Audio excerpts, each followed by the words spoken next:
Hello ವಿದ್ಯಾರ್ಥಿಗಳೇ, ಈ ವಿಡಿಯೋದಲ್ಲಿ ನಾವು ಮಾನಸಿಕ ಸಾಮರ್ಥ್ಯದ ಪ್ರಶ್ನೆಗಳು, ಇದರಲ್ಲಿ ಮ್ಯಾಟ್ರಿಕ್ಸ್ ಅಥವಾ ಮಾತೃಕೆಗಳು ಅಂತ ಏನು ಕರಿತೀವಿ ಆ ವಿಷಯದ ಬಗ್ಗೆ ನಾವು ಚರ್ಚಿಸೋಣ ಮತ್ತು ಕೆಲವು ಪ್ರಶ್ನೆಗಳನ್ನು ಆನ್ಸರ್ ಕೂಡ ಮಾಡೋಣ. ಓಕೆ, ಸೊ ಮ್ಯಾಟ್ರಿಕ್ಸ್ ಅಂದರೆ ಏನು? ಬೇಸಿಕಲಿ ಮಾತೃಕೆ ಅಂದರೆ ಇಲ್ಲಿ ನೋಡಿ, ಸ್ಕ್ರೀನ್ ಮೇಲೆ ತೋರಿಸಿದ ಹಾಗೆ ಈ ಥರ ಅರೇಂಜ್ಮೆಂಟ್ಸ್ ಇರುತ್ತೆ ನಂಬರ್ಸ್ದು. ಇದನ್ನು ಅಡ್ಡ ಸಾಲು ಅಂತ ಕರಿತೀವಿ ಅಥವಾ ರೋ ಅಂತ ಕರಿತೀವಿ. ಇಂಗ್ಲೀಷಲ್ಲಿ ರೋ ಅಂತ ಕರಿತೀವಿ, ಕನ್ನಡದಲ್ಲಿ ಅಡ್ಡ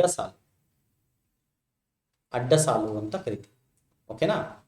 ಈ ರೀತಿ ಇದೆಯಲ್ಲ, ಇದನ್ನ ಕಾಲಮ್ ಅಂತ ಕರಿತೀವಿ ಇಂಗ್ಲೀಷಲ್ಲಿ, ಅಥವಾ ಸ್ತಂಭ ಸಾಲು ಅಂತ ಕರಿತೀವಿ ಕನ್ನಡದಲ್ಲಿ. ಓಕೆ, ಈ ರೀತಿ ಇರೋದು ರೋ ಅಥವಾ ಅಡ್ಡ ಸಾಲು, ಈ ರೀತಿ ಇರೋದು ಕಾಲಮ್ ಅಥವಾ ಸ್ತಂಭ ಸಾಲು. ಓಕೆ, ಎರಡು ರೋ ಇದ್ರೆ ಎರಡು ಮತ್ತೆ ಮೂರು ಕಾಲಮ್ ಇದೆ, ಇದನ್ನ 2/3 ಮ್ಯಾಟ್ರಿಕ್ಸ್ ಅಂತ ಕರಿತೀವಿ. 2/3 ಮಾತೃಕೆ ಅಂತ ಕರಿತೀವಿ. ಏನಕ್ಕೆ ಅಂದ್ರೆ ಇಲ್ಲಿ ಎರಡು ರೋ ಇದೆ ಅಥವಾ ಎರಡು ಅಡ್ಡ ಸಾಲಿದೆ, ಮೂರು ಸ್ತಂಭ ಸಾಲುಗಳು ಇವೆ. ಹಾಗಾಗಿ ಇದನ್ನ 2/3 ಮ್ಯಾಟ್ರಿಕ್ಸ್ ಅಥವಾ ಮಾತೃಕೆ ಅಂತ ಕರಿತೀವಿ. ಬನ್ನಿ, ಕೆಲವು ಪ್ರಶ್ನೆಗಳು ಯಾವ ರೀತಿ ಬರುತ್ತೆ ನಮಗೆ ಎಕ್ಸಾಮ್ ಅಲ್ಲಿ ಅಂತ ನೋಡೋಣ. ಓಕೆನಾ? ಈಗ ನೋಡಿ, ಈ ಪ್ರಶ್ನೆ ಈ ರೀತಿ ಇದೆ: ಅಕ್ಷರಗಳನ್ನು ಹೊಂದಿರುವ ಎರಡು ಮ್ಯಾಟ್ರಿಕ್ಸ್ ಅನ್ನು ಅಥವಾ ಮಾತೃಕೆಗಳನ್ನು ಕೆಳಗೆ ನೀಡಲಾಗಿದೆ. ಹೌದು, ಎರಡು ಮ್ಯಾಟ್ರಿಕ್ಸ್ ಕೊಟ್ಟಿದ್ದಾರೆ, ಎರಡು ಮಾತೃಕೆಗಳು ಕೊಟ್ಟಿದ್ದಾರೆ. ನೋಡಿ, ಮಾತೃಕೆ 1, ಮಾತೃಕೆ 2 ಕೊಟ್ಟಿದ್ದಾರೆ. ಸಾಲುಗಳು ಮತ್ತು ಕಾಲಮ್ಗಳನ್ನು ಮ್ಯಾಟ್ರಿಕ್ಸ್ ಒಂದರಲ್ಲಿ 0 ಇಂದ 4. ಹೌದು, ಫಸ್ಟ್ ಅಲ್ಲಿ 0 ಇಂದ 4 ಕೊಟ್ಟಿದ್ದಾರೆ, ಇಲ್ಲೂ 0 ಇಂದ 4. ಎರಡನೇ ಮಾತೃಕೆಯಲ್ಲಿ 5 ರಿಂದ 9 ಕೊಟ್ಟಿದ್ದಾರೆ. ಹೌದು, 5 ರಿಂದ 9 ಕೊಟ್ಟಿದ್ದಾರೆ. ಓಕೆ, ಇವಾಗ ಮುಂದೆ ಹೋಗಿ ನೋಡೋಣ ಕ್ವಶನ್ ಏನಿದೆ ಅಂತ. PALM ಪಾಮ್ ಪದವನ್ನು ಪ್ರತಿನಿಧಿಸುವ ಸಂಖ್ಯೆಗಳ ಸೆಟ್ ಯಾವುದು ಅಂತ ಕೇಳ್ತಾರೆ. ಯಾವುದು ಗುಂಪು? ಸೊ ಇದನ್ನ ನಾವು ಹೇಗಪ್ಪ ಸಾಲ್ವ್ ಮಾಡೋದು ಅಂದ್ರೆ, ಫಸ್ಟ್ 1 by 1 ಆಪ್ಷನ್ ಹೋಗೋಣ, ತೊಂದರೆ ಇಲ್ಲ. ಫಸ್ಟ್ 12 ಅಂತ ಇದೆ ಅಲ್ವಾ, ಮೊದಲನೆಯ ರೋ ನೋಡ್ಬೇಕು ಅಂದ್ರೆ ಅಡ್ಡ ಸಾಲು ನೋಡ್ಬೇಕು, ಆಮೇಲೆ ಸ್ತಂಭ ಸಾಲು ನೋಡ್ಬೇಕು. 1 ಅಂದ್ರೆ ಫಸ್ಟ್ ಇಲ್ಲಿ ನೋಡ್ಬೇಕು, ಅಡ್ಡ ಸಾಲುಗಳು ಇದೆಯಲ್ಲ, ಇವೆಲ್ಲ ಅಡ್ಡ ಸಾಲು. ಇಲ್ಲಿ ಫಸ್ಟ್ ನೋಡ್ಬೇಕು, ಫಸ್ಟ್ ನಂಬರ್. ಎರಡನೇ ನಂಬರ್ ಇಲ್ಲಿಂದ ನೋಡ್ಬೇಕು, ಸ್ತಂಭ ಸಾಲು ಅಂತ ಕರಿತೀವಿ, ಕಾಲಮ್ ಅಂತ ಕರಿತೀವಿ. ಹಿಂಗೆ ನೋಡ್ಬೇಕು. ಓಕೆನಾ? ಸೊ ಈಗ 1 2, 1 ಎಲ್ಲಿದೆ? ಇಲ್ಲಿದೆ. 2 ಎಲ್ಲಿದೆ? ಇಲ್ಲಿದೆ. 1 2 ಅಂದ್ರೆ ಇದಾಯ್ತು. 1 2 ಅಂದ್ರೆ ಪಿ ಬಂತಲ್ವಾ? ಸೊ ಇಲ್ಲಿ ಬರೀತೀನಿ ನಾನು, 1 2 ಅಂದ್ರೆ ಪಿ. ಈಗ 7 3, ಈ ಕಡೆ ಬನ್ನಿ. 7 ಇಲ್ಲಿದೆ, 3 ಎಲ್ಲಿದೆ? 7 3 ಇದರಲ್ಲಿ ಸಾಧ್ಯ ಇಲ್ಲ, ಯಾಕಂದ್ರೆ 7 3 ಆಗಕ್ಕೆ ಚಾನ್ಸೇ ಇಲ್ಲ ಇದು. ಓಕೆನಾ? ತಡ್ರಿ, ಸೊ ಇದಾಗಲ್ಲ. ನೆಕ್ಸ್ಟ್ ನೋಡಿ, 2 1 ಆಯ್ತಾ? 2 1 ಪಿ ಕರೆಕ್ಟ್, ಹೌದು ಆಗುತ್ತೆ. 3 3 ನೋಡೋಣ, 3 3 ಎ ಇದೆ, ಆಗುತ್ತೆ. 5 8 ಕೆ ಬರುತ್ತೆ, PAK ಬರುತ್ತೆ. ಸೊ ಇಲ್ಲಿ ಮುಂದೆ ಹೋಗೋದು ಬೇಕಾಗಿಲ್ಲ, ಯಾಕಂದ್ರೆ ನಮ್ಗೆ ಬೇಕಾಗಿದ್ದು PAL ಅಂತ ಬೇಕಿತ್ತು, ಬಟ್ PAK ಇದೆ. ಸೊ ಮುಂದೆ ಹೋಗೋದು ಬೇಕಾಗಿಲ್ಲ, ಇಲ್ಲಿಗೆ ಸ್ಟಾಪ್ ಮಾಡ್ಬೋದು. ಮತ್ತೆ ಬನ್ನಿ, ಥರ್ಡ್ ಆಪ್ಷನ್ಗೆ ಹೋಗೋಣ. 34, ಇಲ್ಲಿ 3 ಮತ್ತೆ ಇಲ್ಲಿ 4. ಸೊ ಪಿ ಸಿಕ್ತು ನಮಗೆ. ನೆಕ್ಸ್ಟ್ ಬನ್ನಿ, 4 2, ಇದು 4 ಇದು 2, ಎ ಸಿಕ್ತು. 8 6, ಬನ್ನಿ ಇಲ್ಲಿ 8, ಅದೇ ರೋನಲ್ಲಿ ಬಂದರೆ 6, ಎಲ್ ಸಿಕ್ತು. ಇವಾಗ ಲಾಸ್ಟ್ ನಂಬರ್ ಏನಿದೆ ಸೆಟ್ಟು 24, 2 4 ಎಂ. ಸೊ PALM ಸಿಕ್ತು. ಅಲ್ಲಿಗೆ ನಮಗೆ ಇದು ಸಿ ಸರಿಯಾದ ಉತ್ತರ. PALM ಕರೆಕ್ಟಾಗಿ ಸಿಕ್ತು ನಮಗೆ. ಆದರೂ ಕಡೆಯ ಒಂದು ಆಪ್ಷನ್ ಕೂಡ ಚೆಕ್ ಮಾಡೋಣ ಅನ್ಸಲ್ಲ, ತೊಂದರೆ ಇಲ್ಲ. ಬನ್ನಿ ನೋಡೋಣ. 1 2, 1 ಇದೆ ಇಲ್ಲಿ 2 ಇದೆ, ಕರೆಕ್ಟ್, ಪಿ ಸಿಕ್ತು. ಮತ್ತೆ 2 0, 2 ಇಲ್ಲಿದೆ, 0 ಇಲ್ಲಿದೆ, ಸೊ ಎ ಸಿಕ್ಕಿದೆ.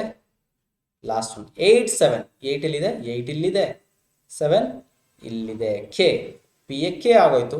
ಇದಾಗಕ್ಕೆ ಚಾನ್ಸ್ ಇಲ್ಲ. ಅಲ್ಲಿಗೆ ನಮಗೆ ಈ ಆಪ್ಷನ್ ಹೋಗಲ್ಲ, ಈ ಆಪ್ಷನ್ ಹೋಗಲ್ಲ, ಈ ಆಪ್ಷನ್ ಹೋಗಲ್ಲ. ಸರಿಯಾದ ಉತ್ತರ ಯಾವುದು? ಆಪ್ಷನ್ ಸಿ ಸರಿಯಾದ ಉತ್ತರ. ಇಲ್ಲಿ ಯಾವ ಪದ ಹೇಳ್ತಿದ್ದಾರೆ? ವಾರ್ಡ್, WARD, ವಾರ್ಡ್ ಪದವನ್ನು ಪ್ರತಿನಿಧಿಸುವ ಸಂಖ್ಯೆಗಳ ಸೆಟ್. ಮತ್ತೆ ಇಲ್ಲಿ 1 by 1 ಆಪ್ಷನ್ಸ್ ನೋಡ್ಕೊಂಡು ಹೋಗೋಣ. 0 1, 0 ಇಲ್ಲಿದೆ, 1 ಇಲ್ಲಿದೆ. ಸೊ 0 1 ಅಂದರೆ ಆಪ್ಷನ್ ಡಬ್ಲ್ಯೂ ಬಂತು, ಹೌದು. ನೆಕ್ಸ್ಟ್ 4 2, 4 ಎಲ್ಲಿದೆ? 4 ಇದೇ ರೋಲ್ ಬರ್ತೀನಿ, 2 ಎ ಸಿಕ್ತು, ಕರೆಕ್ಟ್. 4 3, 4 ಇಲ್ಲಿದೆ, ಮತ್ತೆ 3 ಇಲ್ಲಿದೆ. ಏನು ಸಿಕ್ತು ಇಲ್ಲಿ? ಪಿ ಸಿಕ್ತು. ಬಟ್ ನಮಗೆ ಬೇಕಾಗಿದ್ದು ಆರ್, ಹಾಗಾಗಿ ಇದಾಗಲ್ಲ. ನೆಕ್ಸ್ಟ್ ಹೋಗೋಣ. 3 0, 3 ಇಲ್ಲಿದೆ, 0 ಇಲ್ಲಿದೆ. ಸೊ ಡಬ್ಲ್ಯೂ ಬಂತು ಮೊದಲನೇ ಅಕ್ಷರ. ಎರಡನೇ ಅಕ್ಷರ 3 3 3 ಎ ಸಿಕ್ತು, ಎ ಬರ್ಕೊತೀನಿ.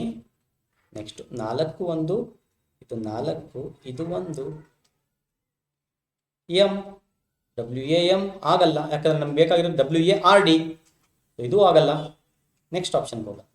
4 4, ಇಲ್ಲಿ 4 ಇದೆ, ಇಲ್ಲಿ ಕೂಡ 4 ಇದೆ. 4 4 ಡಬ್ಲ್ಯೂ, ಹೌದು.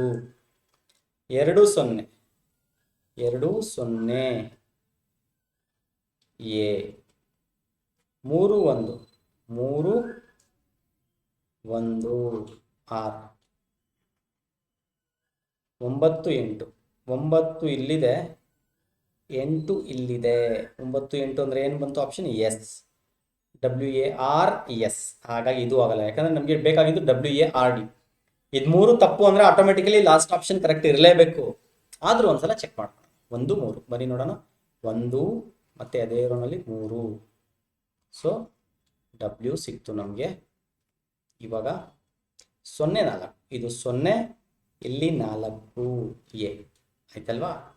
ಡಬ್ಲ್ಯೂ ಎ ಆಯಿತು. ನೆಕ್ಸ್ಟು 4 0, 4 ಇಲ್ಲಿದೆ, 0 ಇಲ್ಲಿದೆ, ಆರ್ ಅಲ್ವಾ? ನೆಕ್ಸ್ಟ್ ಲಾಸ್ಟ್ ಒನ್ 7 5, ಇದು 7, ಇಲ್ಲಿ 5. So D, option D. So W A R D ward ಕರೆಕ್ಟಾಗಿ ನಮ್ಗೆ ಆನ್ಸರ್ ಸಿಕ್ತು. So option D is the right answer, ಕರೆಕ್ಟಾಗಿ ಸಿಕ್ಕಿದೆ. ಮತ್ತೆ ಇನ್ನೊಂದು ಕ್ವಶನ್ ನೋಡೋಣ.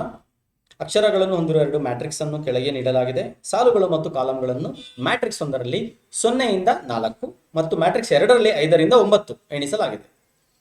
ಈ ಮ್ಯಾಟ್ರಿಕ್ಸ್ಗಳನ್ನೇ ಪ್ರತಿಯೊಂದು ಅಕ್ಷರನು ಅದರ ಸಾಲು ಸಂಖ್ಯೆಯಿಂದ ಮತ್ತು ಮುಂದಿನದನ್ನು ಅದರ ಕಾಲಂ ಅಥವಾ ಸ್ತಂಭ ಸಾಲು ಸಂಖ್ಯೆಯಿಂದ ಪ್ರತಿನಿಧಿಸಲಾಗುತ್ತದೆ. ಉದಾಹರಣೆ, ಎಸ್ ಅಕ್ಷರವನ್ನು ಈ ಕೆಳಗಿನ ಯಾವುದಾದರೂ ಪ್ರತಿನಿಧಿಸಲಾಗುತ್ತದೆ. 55 67 79 86.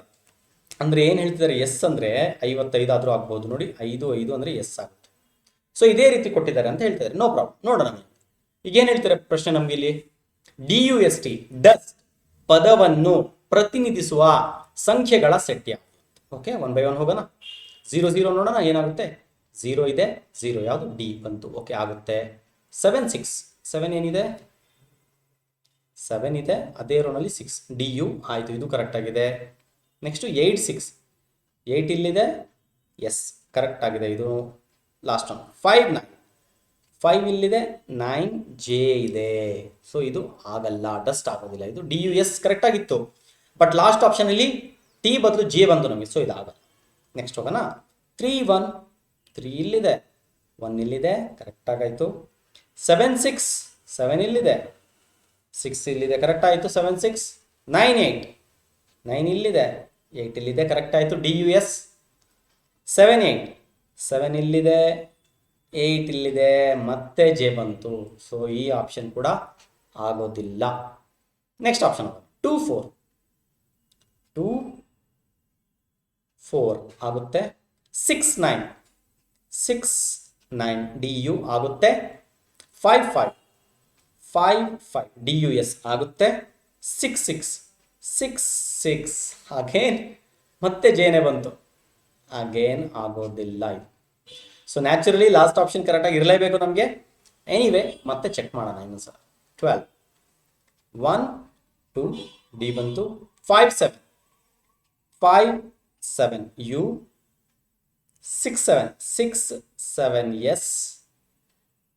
5 8, 5 8 T. So D U S T ಕರೆಕ್ಟಾಗಿ ಬಂತು. 1 2 ಅಂದರೆ ಡಿ, 5 7 ಅಂದರೆ ಯು, 6 7 ಅಂದರೆ S, 5 D U S T. ಸರಿಯಾದ ಉತ್ತರ ಆಪ್ಷನ್ 4, ಆಪ್ಷನ್ 4. ಬನ್ನಿ, ಸೇಮ್ ಅದೇ ರೀತಿ P U M P, pump ಪದವನ್ನು ಪ್ರತಿನಿಧಿಸುವ ಸಂಖ್ಯೆಗಳ ಸೆಟ್. ಓಕೆನಾ? 0 3, 0 3 ಪಿ ಕರೆಕ್ಟ್ ಆಗಿದೆ. 6 9, 6 9 ಯು ಕರೆಕ್ಟ್ ಆಗಿದೆ. 03 03 ಮತ್ತೆ ಪಿ ಬಂದ್ಬಿಡ್ತು. ಸೊ ಆಗಲ್ಲ, ಪಿ ಇರಬೇಕಿತ್ತು, ಇಲ್ಲಿ ಆಗಲ್ಲ. ಸೊ ಇದು ಆಪ್ಷನ್ 1 ಆಗೋದಿಲ್ಲ. ನೆಕ್ಸ್ಟ್ ಆಪ್ಷನ್ 41 41 ಪಿ ಕರೆಕ್ಟ್ ಆಗಿದೆ. 88 8 ಕರೆಕ್ಟ್ ಆಗಿದೆ. 23 2 3 ಕರೆಕ್ಟ್ ಆಗಿದೆ. ಪಿ ಯು ಎಮ್ ಆಯಿತು. ನೆಕ್ಸ್ಟ್ 4 ನಲ್ಲಿ ಡಿ ಇದೆ, ಹಾಗಾಗಿ ಆಗೋದಿಲ್ಲ. ಆಪ್ಷನ್ 3 ಹೋಗೋಣ ನಾವು. ನೋಡಿ 10 ಪಿ ಕರೆಕ್ಟ್ ಆಗಿದೆ.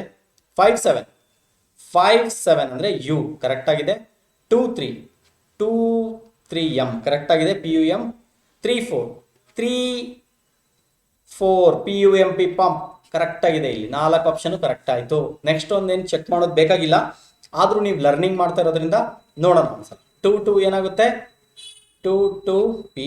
95 9 ಯು ಕರೆಕ್ಟ್ ಆಗಿದೆ. 43 ಡಿ ಆಗೋದೇ ಇಲ್ಲ ಅಲ್ವಾ? ಸೊ ಈ ಆಪ್ಷನ್ ಕೂಡ ಆಗಲ್ಲ. ಆಪ್ಷನ್ 3 ಸರಿಯಾದ ಉತ್ತರ. ಬನ್ನಿ ಇನ್ನೊಂದು ನೋಡೋಣ ಇವಾಗ. ಮತ್ತೆ ಸೇಮ್ ಅದೇ ತರ ಇದೆ. ಟಿ ಅಂದ್ರೆ 59 65 76 ಅಂತ ಹೇಳಿದ್ದಾರೆ. ಸೇಮ್ ಕಾನ್ಸೆಪ್ಟ್ ಅದೇ. ಇಲ್ಲೇನೇ ಹೇಳ್ತಿದ್ದಾರೆ? 86 12 31 76 ಯಾವ ಪದವು ಈ ಸಂಖ್ಯೆಗಳ ಗುಂಪನ್ನು ಪ್ರತಿನಿಧಿಸುತ್ತದೆ? ನೋಡೋಣ ಬನ್ನಿ. 86 ಅಂದ್ರೆ ಏನು ಅಂತ ನೋಡೋಣ. 8 6 ಪಿ ಕರೆಕ್ಟ್ ಅಲ್ವಾ? ಎಲ್ಲದರಲ್ಲೂ ಪಿ ಇದೆ, ಸೊ ಆಗುತ್ತೆ. 1 2 ಪಿ ಎ ಯಾವುದಿದೆಯೋ ಅದು ಮಾತ್ರ, ಮಿಕ್ಕಿದೆಲ್ಲ ರಾಂಗ್ ಆಗುತ್ತೆ. ಇಲ್ಲಿ ಪಿ ಒ ಇದೆ, ಇದಾಗಕ್ಕೆ ಸಾಧ್ಯ ಇಲ್ಲ. ಪಿ ಎಸ್ ಇದೆ, ಇದು ಆಗಲ್ಲ. ಯಾಕಂದ್ರೆ 1 2 ಅಂದರೆ ಪಿ ಎ, 1 2 ಅಂದರೆ ಎ ಬಂತು. ಎರಡನೇ ಅಕ್ಷರ ಎ ಆಗಿರಬೇಕು. ಇವೆರಡರಲ್ಲಿ ಮಾತ್ರ ಇದೆ, ಸೊ ಇದೆರಡೇ ಆಗೋದು ಆಪ್ಷನ್. ನೆಕ್ಸ್ಟ್ ಹೋಗೋಣ. 3 1 ಎಸ್ ಯಾವ್ದ್ರಲ್ಲಿದೆ ಇವಾಗ ನೋಡಿ? ಫಸ್ಟ್ ಆಪ್ಷನ್ ಇದೆ ಕರೆಕ್ಟ್. ಲಾಸ್ಟ್ ಒಂದು ಚೆಕ್ ಮಾಡೋದೇ ಬೇಕಾಗಿಲ್ಲ, ಇಲ್ಲಿಗೆ ಸಿಕ್ತು ಆನ್ಸರ್. ಆದರೂ ಕೂಡ ನಾವು ಒಂದ್ಸಲ ನೋಡೋಣ. 76 7 6 ಅಂದರೆ ಟಿ ಆಪ್ಷನ್ ಇದೆ ಅಲ್ವಾ? ಇಲ್ಲಿ ಆಲ್ರೆಡಿ ಟಿ ಇದೆ, ಸೊ ಇದೆ ಸರಿಯಾದ ಉತ್ತರ. ಓಕೆ, ಇವಾಗ 21 ಯಾವುದು ಅಂತ ನೋಡೋಣ. 2 1 ಎನ್ ಇದೆ. ಇಲ್ಲೇ ನೋಡಿ ಗೊತ್ತಾಗುತ್ತೆ ಆಪ್ಷನಲ್ಲಿ. ಇಲ್ಲಿ ಪಿ ಇದೆ, ಇಲ್ಲಿ ಆರ್, ಇಲ್ಲಿ ಪಿ ಎನ್. ಸೊ ಆಪ್ಷನ್ 4 ಸರಿಯಾದ ಉತ್ತರ. ಇಲ್ಲೇ ನಿಮಗೆ 5 ಸೆಕೆಂಡ್ಸಲ್ಲೇ ಕರೆಕ್ಟ್ ಆನ್ಸರ್ ಗೊತ್ತಾಗ್ಬಿಡುತ್ತೆ, ಮತ್ತೆ ಚೆಕ್ ಮಾಡೋದೇ ಬೇಕಾಗಿಲ್ಲ. ಆದರೂ ಕೂಡ ಒಂದ್ಸಲ ಎಲ್ಲ ಚೆಕ್ ಮಾಡೋಣ, ಓಕೆನಾ? ಎಕ್ಸಾಮಲ್ಲಿ ನೀವು ಟೈಮ್ ಸೇವ್ ಮಾಡ್ಬೋದು. ಈ ಥರ ಆಪ್ಷನ್ ಸಿಕ್ಕಿದ್ರೆ ಡೈರೆಕ್ಟಾಗಿ ಅದನ್ನು ಕ್ಲಿಕ್ ಮಾಡಿ ಮುಂದೆ ಹೋಗ್ಬೋದು, ತೊಂದರೆ ಇಲ್ಲ. ಆದರೆ ಇಲ್ಲಿ ನಾವು ಚೆಕ್ ಮಾಡೋಣ. 21 ಆಯಿತು. ನೆಕ್ಸ್ಟ್ 6 7 ಈ ನೋಡಿ ಎರಡನೇ ಅಕ್ಷರ ಇದೆಯಲ್ಲ ಕರೆಕ್ಟು. 1 4 ಎಸ್ ಕರೆಕ್ಟ್ ಆಗಿದೆ ಅಲ್ವಾ? ಕರೆಕ್ಟ್, ಹೌದು. 5 9 ಟಿ ಇದು ಕೂಡ ಕರೆಕ್ಟ್ ಆಗಿದೆ. ಸೊ NEST ಸರಿಯಾದ ಉತ್ತರ.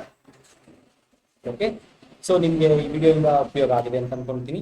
ನೀವು ಇದೇ ರೀತಿ ಇನ್ನೂ ಹಲವಾರು ಪ್ರಶ್ನೆಗಳನ್ನು ಚೆನ್ನಾಗಿ ಪ್ರಾಕ್ಟೀಸ್ ಮಾಡಬೇಕು, ಅಭ್ಯಾಸ ಮಾಡಬೇಕು. ಆವಾಗ ತುಂಬ ಈಸಿಯಾಗಿ ಗೊತ್ತಾಗುತ್ತೆ. ಈ ಮ್ಯಾಟ್ರಿಕ್ಸ್ ಅನ್ನೋದು ಆ್ಯಕ್ಚುಲಿ ತುಂಬ ಈಸಿ ಸಬ್ಜೆಕ್ಟ್. ನೀವು ಬಹಳ ಸುಲಭವಾಗಿ ಇದನ್ನು ಸಾಲ್ವ್ ಮಾಡಬಹುದು, ಆಮೇಲೆ ಚೆನ್ನಾಗಿ ಸ್ಕೋರ್ ಕೂಡ ಮಾಡಬಹುದು. Okay, thank you.